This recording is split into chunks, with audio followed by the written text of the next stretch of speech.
Assalamualaikum warahmatullahi wabarakatuh. Perkenalkan, saya Nur Ismi Rahim, mahasiswa program Profesi Tikas Surya Global Yogyakarta. Pada video kali ini, saya akan memberikan penjelasan terkait keperawatan gawat darurat obstetrik. Video kali ini saya buat untuk memenuhi tugas keperawatan pada stase gawat darurat. Untuk mempersingkat waktu, langsung saja kita mulai pembahasannya. Dalam dunia keperawatan, obstetrik sendiri termasuk dalam keperawatan maternitas, di mana obstetrik merupakan suatu ilmu yang mempelajari tentang kehamilan, persalinan, dan masa nifas. Sedangkan apa sih kegawat daruratan obstetrik itu? Nah, kegawat daruratan obstetrik adalah suatu keadaan klinik di mana apabila keadaan tersebut tidak ditangani akan berakibat kesakitan yang berat, bahkan dapat menimbulkan kematian bagi ibu dan cabang bayi atau janin. Lalu, apa saja sih penyebab terjadinya kematian pada ibu, janin, maupun bayi baru lahir? Nah, secara umum terdapat 4 penyebab utama terjadinya kematian pada ibu, janin, maupun bayi baru lahir. Yang pertama yaitu ada perdarahan atau biasa disebut dengan P3, perdarahan postpartum. Yang kedua, adanya infeksi. Serta yang ketiga, terjadi hipertensi atau disebut dengan preeklamsi atau eklamsi. Dan yang keempat, terjadinya persalinan macet atau biasa disebut dengan distosia. Perlu ibu ketahui bahwa setiap kehamilan itu pasti mengalami yang namanya resiko kegawat daruratan. Oleh karena itu, pentingnya pengetahuan secara dini mengenai kasus gawat daruratan obstetrik agar dapat dilakukannya pertolongan secara cepat maupun tepat. Nah, di sini saya tidak akan bahas secara keseluruhan terkait kasus-kasus gawat daruratan obstetrik. Di sini saya akan hanya membahas terkait salah satu, yaitu perdarahan postpartum atau perdarahan pasca persalinan.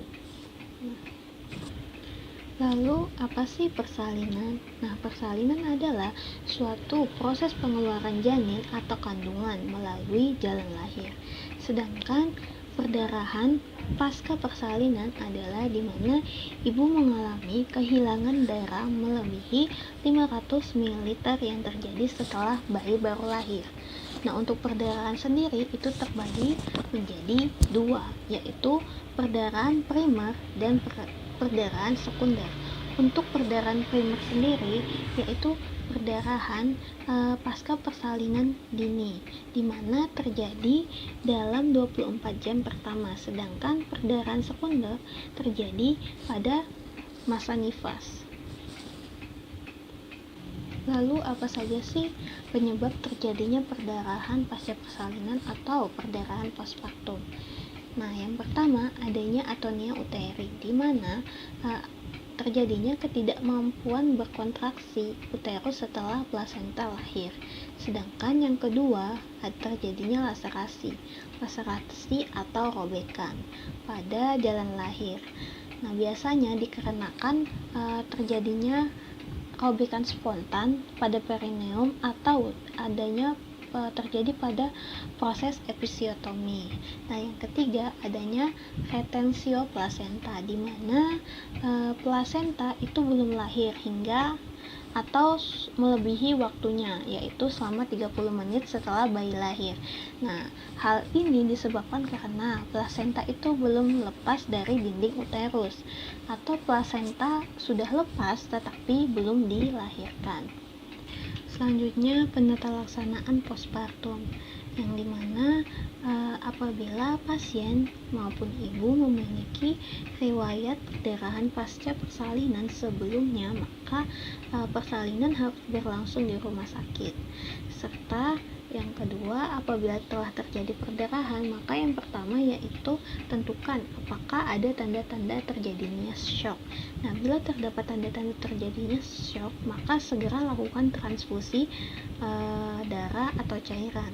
Serta jangan lupa mengontrol perdarahan serta berikan oksigen.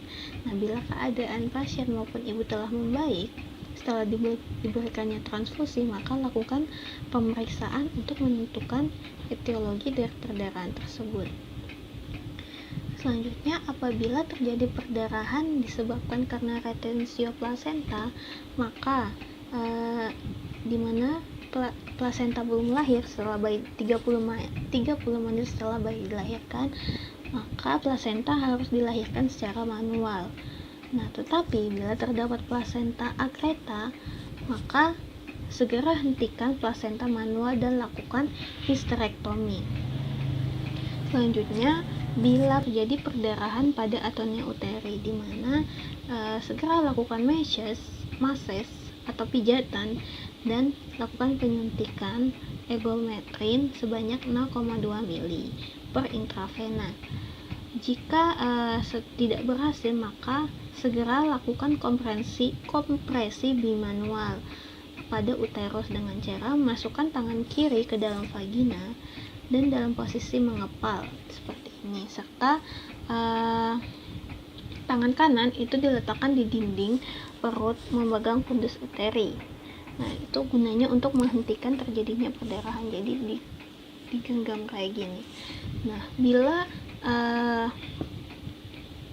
tetap terjadi perdarahan, maka dapat dipasang tampon atau bisa juga dipasang kateter Foley.